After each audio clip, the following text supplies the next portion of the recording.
الحمد لله نحمده ونستعينه ونستغفره ونؤمن به ونتوكل عليه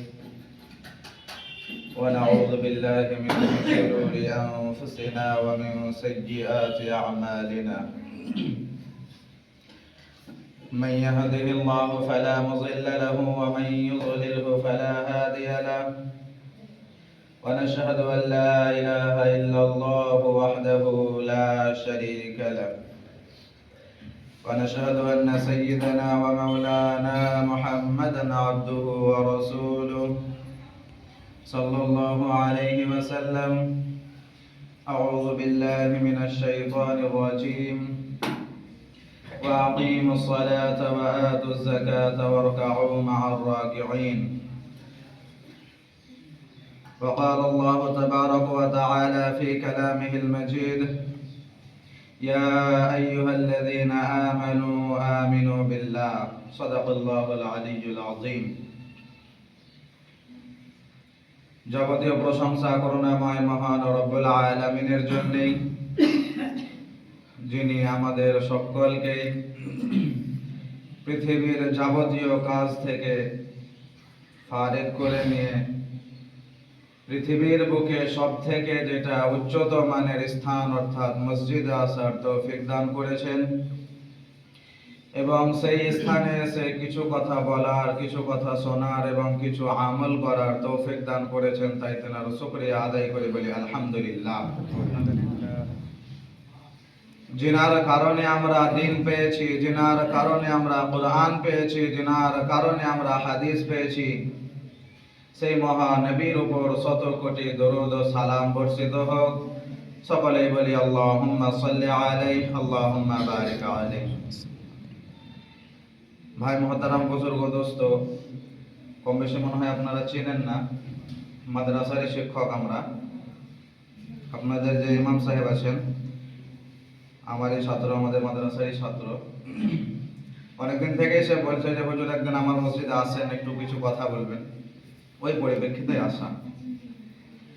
তো ভাই মুহতারাম, বুজুর্গ, দোস্ত, এই যে স্থানটা আছে আজকের অর্থাৎ যে বায়ানের সময়টা, এটা কোনো মঞ্চ না, এটা শুধুমাত্র একটু মানুষকে স্মরণ করিয়ে দেওয়া এবং মানুষের সঙ্গে পরামর্শ করা, মানুষকে বুঝিয়ে দেওয়ার একটা সময়। তো ইল্লা মাশাআল্লাহ, আমিও চেষ্টা করব যে আপনাদের সঙ্গে আজকে কিছু পরামর্শ করব, কিছু কথাবার্তা বলবো। আর পরামর্শতে কথাবার্তার মধ্যে চুপ থাকলে হবে না, কথা বলতে হবে, তবেই না বুঝে আসবে, তাই না?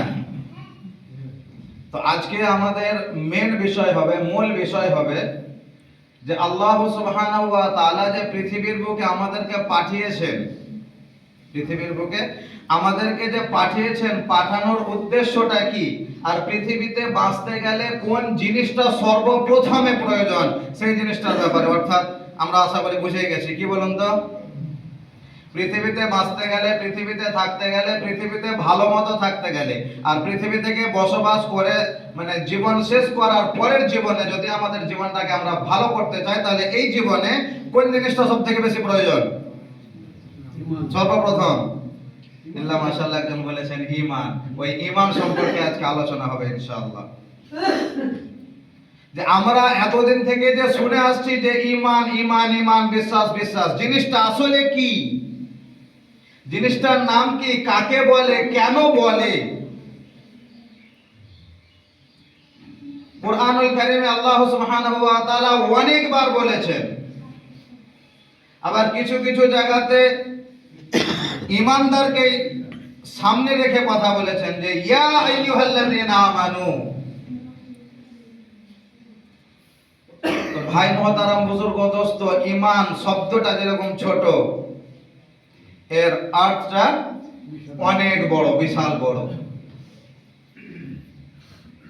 বায়ান করতে করতে রাত শেষ হয়ে যাবে, দিন শেষ হয়ে যাবে, কিন্তু ঈমানের ব্যাপারে কথা শেষ হবে না। কিঞ্চিত আমরা আলোচনা করব ইনশাআল্লাহ। ঈমান জিনিসটাকে আমরা কি মনে করি? যে আল্লাহ সুবহানাহু ওয়া তাআলাকে মানা, আল্লাহ সুবহানাহু ওয়া তাআলাকে জানা, এটাই তো ঈমান। আর সাধারণত আমরা মানুষ, আমরা বুঝে থাকি যে লা ইলাহা ইল্লাল্লাহ মুহাম্মাদুর রাসূলুল্লাহ, এটাই ঈমান। মনে করি কিনা? তার মানে কি আল্লাহ সুবহানাহু ওয়া তাআলাকে এক বলে জেনে নিল সে ঈমানদার, তাই কি না? কখনোই না ভাই মুহতারাম বুজুর্গ দোস্ত। যদি আল্লাহ সুবহানাহু ওয়া তাআলাকে এক বলে জানার কারণে যদি মুসলমান হয়, তাহলে ফেরাউনও মুসলমান।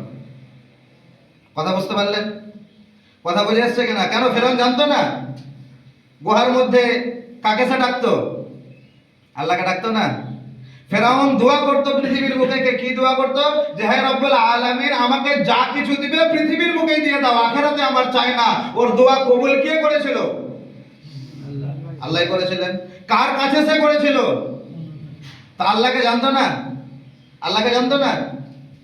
তো ভাই মুহতারাম বুজুর্গ দোস্ত, এখানে দুটো জিনিস কাজ করে, একটা জানা আর একটা মানা। যতক্ষণ পর্যন্ত আমি না জানবো যে ব্যাপারে, ততক্ষণ পর্যন্ত আমার ঈমান আসবে না। আর যতক্ষণ না পর্যন্ত আমি না মানছি, ততক্ষণ না পর্যন্ত আমরা মুসলমান হতে পারবো না। আল্লাহ সুবহানাহু ওয়া তাআলা সর্বপ্রথমে কথা বলেছেন ঈমানদারদের জন্য। যখন আপনি ঈমানওয়ালা হয়ে গেলেন, তখন আপনার এবার আসবে মুসলমানের ব্যাপারে, মুসলিমের ব্যাপারে এবার কথা আসবে। তো ভাই মুহতারাম বুজুর্গ দোস্ত, এবার ঈমান কি কি বিষয়ে লাগবে, তবে আপনার আমার ঈমান সম্পূর্ণ হবে। তার আগে একটা ছোট্ট কথা বলে দিই, আল্লাহ সুবহানাহু ওয়া তাআলা কিন্তু ঈমানের ব্যাপারে মানুষকে আবার সচেতন করে দিয়েছেন। মানুষকে সচেতন করে দিয়েছেন। কি বলেছেন? যে ইন্না শিরকা লাযুলমুন আযীম, শিরক হচ্ছে সবথেকে বড় গুনাহ। শিরক হচ্ছে সবথেকে বড় গুনাহ। একটা ছোট্ট উদাহরণ বা ছোট্ট সংজ্ঞা বললে আমাদের বোঝা আসবে। উদাহরণস্বরূপ, আমাদের সকলের কম বেশি স্ত্রী আছে, আছে না? আমাদের নিজেদের বোন আছে, নিজেদের মা আছে, আছে না? আল্লাহ না করো যদি কোনো ব্যক্তির বোন নিজের বোনাই ছাড়া অন্য কারো সঙ্গে শুয়ে থাকে রাত্রে বেলায়, আর আপনি যদি স্বচক্ষে দেখলেন, আপনার অবস্থাটা কি হবে? বলে কথা ভালো মনে হবে না? তাকে মেরে ফেলার ইচ্ছা হবে? তো ভাই মুহতারাম বুজুর্গ দোস্ত, আল্লাহ ছাড়া যদি অন্য কাউকে মানতে যান, আল্লাহ ছাড়া অন্য কাউকে যদি জানতে যান, তাহলে আল্লাহ কি আপনাকে বাঁচিয়ে রাখবে? কোনোদিনই রাখবে না ভাই মুহতারাম বুজুর্গ দোস্ত। আল্লাহকে আল্লাহ বলে জানতে হবে এবং আল্লাহকে আল্লাহ বলে মানতে হবে। যে আপনার বোন আপনার বোনাইকে স্বামী রূপে মেনে নিল, আবার অন্যজনের সঙ্গে সম্পর্ক থাকবে, এটা যদি আপনি বরদাস্ত করতে না পারেন, তাহলে আপনার সম্পর্ক আল্লাহর সঙ্গে আবার অন্য কারো সঙ্গে রাখবেন, আল্লাহ কিভাবে বরদাস্ত করবেন? এটা কথা বোঝাতে পেরেছি আশা করি। তো ভাই মুহতারাম বুজুর্গ দোস্ত, একমাত্র আল্লাহকেই আল্লাহ বলে জানতে হবে, আর একমাত্র আল্লাহকেই আল্লাহ বলে মানতে হবে। এবার আসে সেই কথাটাতে। আল্লাহ কি বলেছেন? যে ইন্না শিরকা লাযুলমুন আযীম, শিরক হচ্ছে সবথেকে বড় গুনাহ। শিরক হচ্ছে সবথেকে বড় গুনাহ। আলেম ওলামারা আবার এই জিনিসটাতে দুটো ভাগ রেখেছেন। কয়টা ভাগ বললাম? দুটো ভাগ রেখেছেন। একটা হলো শিরকে জলি, আর একটা হলো শিরকে খাফি। শিরকে জলি বলতে গেলে ওই জিনিসটাকে বোঝায় যদি আপনার বোন আপনার বোনাই ছাড়া অন্য কারো সঙ্গে রাত্রি বেলায় শুয়ে থাকে, এটা হলো কি? শিরকে জলি। আর শিরকে খাফি, আপনার বোন আপনার বোনাই ছাড়া অন্য কারো সঙ্গে দিনের বেলায় গল্প করছে বা অন্য কোথাও ঘুরে বেড়াচ্ছে, এটা হলো কি? শিরকে খাফি। মানে বোঝা আসলো না জিনিসটা? ভালো করে বুঝিয়ে দিই জিনিসটা। আল্লাহকে যদি আল্লাহ বলে মানেন, তাহলে আপনার এটা ঈমান আনা হলো। আবার যদি অন্য কারো সঙ্গে মানে অন্য কারো কাছে সিজদা করেন, তাহলে এটা হয়ে গেল শিরকে জালি। আবার যদি অন্য কাউকে আল্লাহ ছাড়া অন্য কাউকে যদি নিজের জীবনের ফায়দা করনেওয়ালা মনে করেন, তাহলে ওটা হয়ে গেল শিরকে খাফি। যেরকম আমরা কথায় কথায় বলে থাকি, ইসরে ভাইটাকে আমরা ওই হসপিটালে নিয়ে গেছিলাম বলে বাঁচলো, না হলে বাঁচতো না। এটা হলো শিরকে খাফি। এটাও এক ধরনের শিরক। কথা বোঝাতে পেরেছে আশা করি। ভাগ্য ভালো যে আমি এখানে পা দিইনি, না হলে তো আমি মরেই যেতাম। আমরা বলি না কথায় কথায়, ভাগ্য ভালো যে আমি সাইডে দাঁড়িয়ে গেছিলাম, না তো ট্রাকটা তো আমার উপর দিয়ে চলে যেত। এটা কি? শিরকে খাফি। আর শিরকে জালি কি? আল্লাহ ছাড়া অন্য কাউকে আল্লাহ বলে দাবি করা, আল্লাহ ছাড়া অন্য কারো কাছে মাথা নত করা। এখন বর্তমানে আমাদের ভারতে শুরু হয়ে গেছে, যে বন্দে মাতারাম শুরু হয়নি, এটাও একটা শিরক।